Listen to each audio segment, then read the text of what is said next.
بسم اللہ الرحمن الرحیم۔ آج کی بات میں ہم بات کریں گے کرنٹ افیئرس کی بات ہے، اور دنیا کے جو اس وقت حالات ہیں جس سے ہم بشمول پاکستان بھی جس میں ہے اس کے حالات کو ہم ڈسکس کریں گے۔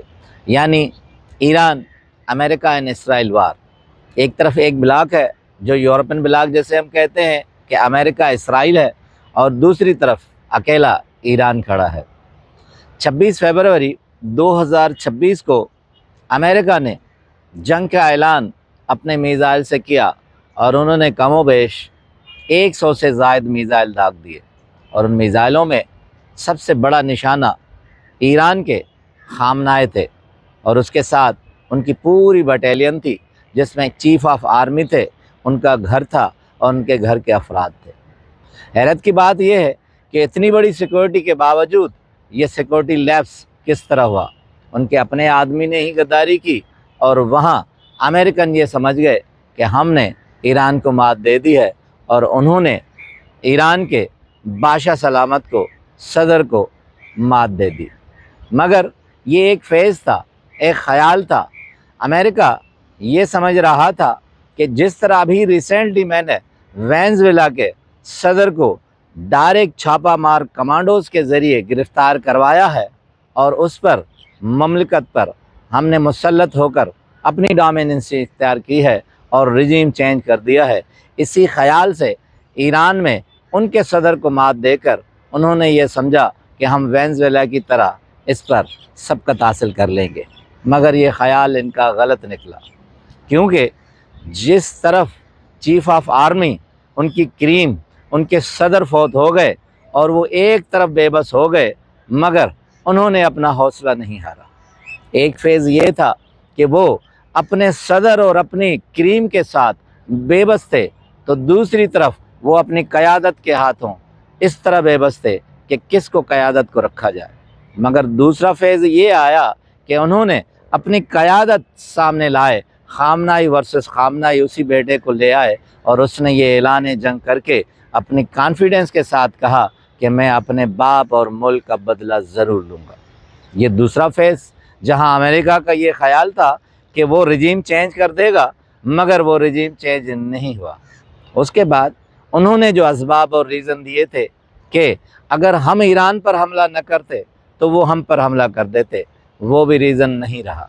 اس کے بعد تیسرا ریزن جو ہمیشہ وہ کہتے آ رہے ہیں کہ یہ ایٹمی طاقت بننے جا رہے تھے، ہم نے ان کو ضائع کرنا ہے، وہ بھی کوئی بھی نشان نہیں ملا۔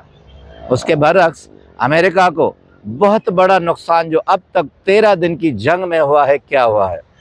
نمبر پہلا کہ جو خلیج ممالک تھے، عرب کنٹریز تھے، جہاں امریکن اڈے تھے، وہ سب کے سب ایران نے ان 13 دنوں میں تباہ کر دیے، جس میں UAE، دبئی، دوحہ، قطر، بحرین اور سعودی عرب شامل ہیں۔ حیرت کی بات یہ ہے کہ ان عرب ممالک میں انہوں نے امریکن اڈے تباہ کر دیے، اور اس کے ساتھ امریکن جو بھی سمپتھی عرب ممالک کی تھی وہ ختم ہو گئی۔ تیسرا نتیجہ یہ نکلا کہ عرب ممالک کو ہوش آ گیا کہ جس ہم غلطی اور جس نیند میں تھے یا سحر میں تھے، وہ تو امریکہ ثابت نہیں ہوا، اس نے اس طرح کا ساتھ نہیں دیا جس طرح وہ کہتا تھا۔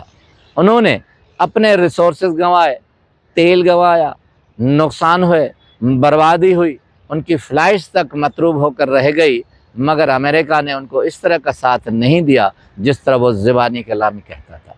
عرب ممالک کو سب سے بڑا خطرہ یہ ہوا کہ انہوں نے جو ریلیکسنگ پلیس بنائے تھے، یعنی دنیا کو کہتے تھے کہ آپ ہمارے پاس آ جائیں، آپ کو سکون میسر ہوگا، آسائشیں ملیں گی۔ دنیا کے سارے آسائشوں کے مراکز تھے، جیسے دبئی تھا، کویت تھا، بحرین تھا، وہ اپنے آسائشیں کھو بیٹھے، اور دنیا کے لیے یہ نشان رہ گیا کہ اب وہ سیفنگ پلیس اور ریلیکسنگ پلیس نہیں رہے۔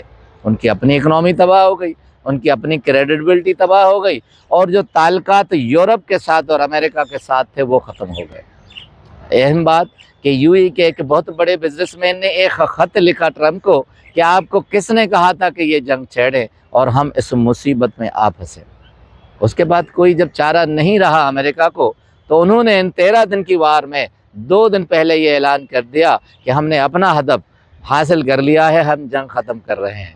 مگر ایران نے یہ اعلان کیا کہ ہم جنگ نہیں ختم کریں گے۔ اب شروع آغاز آپ سے ہوا تھا، انجام ہم کریں گے۔ اب امریکہ کے پاس کوئی چارہ نہیں رہا، کیونکہ ان کے وہم و گمان میں نہیں تھا کہ اسرائیل پر وہ اس طرح حملے کریں گے، جس کی رپورٹ ریسنٹلی یہ آئی ہے کہ یروشلم پوسٹ نے خود لکھا ہے کہ نیتن یاہو کے گھر پر حملہ ہوا ہے، جس میں اس کا بھائی مر گیا ہے۔ یعنی آگ گھر تک پہنچے، ان کے وہم و گمان میں نہیں تھا کہ یہ ایران کیا کر بیٹھے گا۔ اس کے علاوہ خلیجی ممالک کا ساتھ، پھر یورپین کنٹریز خود UN میں یہ قرارداد پیش کر رہے ہیں کہ ہم آپ کا ساتھ نہیں دے رہے۔ ایک بہت اہم خبر جو آج آئی ہے وہ بڑی کمال کی ہے کہ پیوٹن نے اپنی قوم سے خطاب کیا ہے اور اسے یہ کہا ہے کہ آپ اسٹیمیٹ لگاؤ کہ اگر ہم یورپین کنٹریز کو گیس نہیں دے تو ان کو کیا لاسز ہوں گے اور اس کے کیا نتیجے نکلیں گے۔ اس سے پورے یورپین کنٹریز میں کھلبلی مچ گئی ہے اور ہیجان پیدا ہو گیا ہے کہ اگر پیوٹن نے یہ قدم اٹھایا تو ہمارا کیا حل ہوگا۔ اب ٹرمپ کو یہ بات سمجھ میں آ گئی ہے کہ ہر ملک رجیم چینج میں نہیں آتا، ہر ملک چھاپا مار کمانڈو کی زد میں نہیں آتا، چاہے کمزور سے کمزور ملک ہو، ایک ایٹمی طاقت اور سپر پاور کے آگے گھٹنے نہیں ٹیکتا۔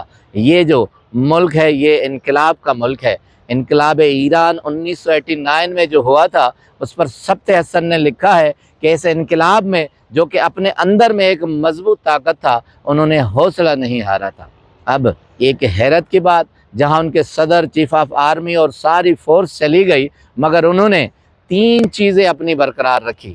اپنی ریجمنٹ میں حوصلہ رکھا، قوم کا حوصلہ برقرار رکھا، اور انہوں نے جو اٹیکنگ پاور تھا وہ برقرار رکھا۔ اور سب سے بڑی بات جو اس وقت ساری دنیا میں لمحہ فکر ہے کہ انہوں نے اکنامک ہٹ کیا ہے، اور وہ اکنامک ویپن کون سا ہے؟ وہ ہے ان کا اسٹیٹ آف ہرمٹ، یعنی آبنائے ہرمز۔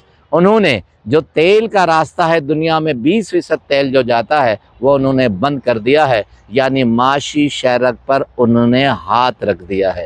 اب ساری دنیا میں یہ کرائسس جو پیدا ہونے والا ہے، اس پر خود امریکہ اور اسرائیل پریشان ہیں کہ آخر کیا کیا جائے۔